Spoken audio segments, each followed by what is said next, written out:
2 days before boarding, my mother leaned against the kitchen counter, sipping coffee like she was delivering a weather report. "They wouldn't even appreciate it," she said. "We're going instead."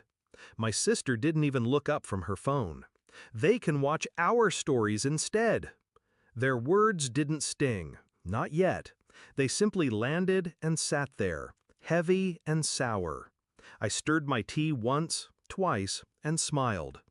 They thought the smile meant surrender. It wasn't. I'd saved for that cruise for 3 years. Not for me, never for me. It was for the two people who raised me when my parents were too busy living their own lives. My grandparents had been married for 38 years, and every Sunday dinner they'd talk about the cruise they almost took but couldn't afford back then. It became my mission. I wanted them on that ship, seeing sunrises over open water, eating meals they didn't have to cook, dancing in the evenings like they used to. I booked the best cabin, champagne waiting in their room, the works. But I'd been watching my mother and sister for a while. There's a tone people take when they think they're entitled to what's yours. Little digs about wasting money or doing too much. Snide glances at my paychecks. Still, I never expected them to steal it outright. When they announced their decision, it wasn't a discussion. They spoke like it was already done. The tickets were under my name, but the thought of my grandparents finding out they'd been replaced was unbearable. So I didn't tell them. And I didn't argue. I planned. The cruise director was an old college friend, Sam, the kind of guy who knew every moving part of a ship and every loophole in the system. I called him that night. "Hypothetically," I said, "what happens if the main guests can't make it, and the replacements aren't on the manifest yet?" Sam chuckled. "Hypothetically? They don't get on the ship. Security at port checks IDs against the list. If the names aren't there..." He let the silence finish the sentence. I told him my hypothetical in full. 3 minutes later, my mother and sister's names vanished from every record. The next morning, my mother found an envelope on the kitchen table. My grandmother's handwriting. Inside, a short note. "The papers have changed. Can't explain now. Just know we'll see you soon. Love, Mom." I had forged it the night before, matching every loop and curl of her letters. My mother looked puzzled, maybe a little worried.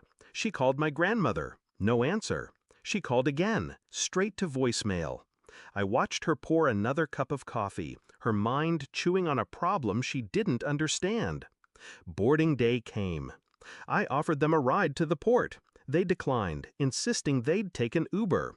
Good. I wanted space. By the time they reached the check-in gate, I was already at the other end of the pier, hidden in the crowd. I saw the moment it happened.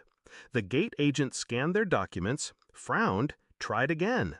She tapped something on her tablet, then shook her head. My sister's smile faltered. My mother's brows knit together. They argued, first with the agent, then with a supervisor. But rules are rules. If your name isn't on the manifest, you're not getting on board. Security escorted them away. Meanwhile, my grandparents were already in their cabin, luggage neatly stored, sipping the champagne I'd arranged. I'd driven them there myself that morning under the guise of helping with a surprise trip.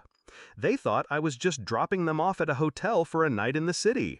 They didn't know the truth until the porter took their bags and the boarding passes appeared in their hands. My grandmother's eyes welled up.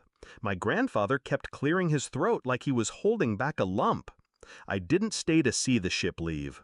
I wanted them to have that moment for themselves.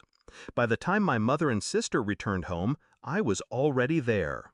They came through the door like a storm, bags thumping against the floor, voices high and sharp. "What the hell did you do?" my mother demanded. "Me?" I tilted my head. "I thought you were on a cruise." "We got there and..." My sister's face was flushed. "They said we weren't on the list. The tickets were void." "That's strange," I said, keeping my tone light. "I guess there was a mix-up. Maybe the names got switched." They stared at me. My mother's voice dropped. Where are they? I smiled. On a ship, where they belong. There was no yelling after that, just silence. Heavy, charged silence. The kind that says, "You've lost." For the next 10 days, my mother and sister scrolled through social media, watching my grandparents' photos, sunsets, dinners, dance floors. My grandparents didn't tag me in a single one. It was our secret. When the ship docked again, I picked them up. They were glowing. My grandmother said it was the best gift she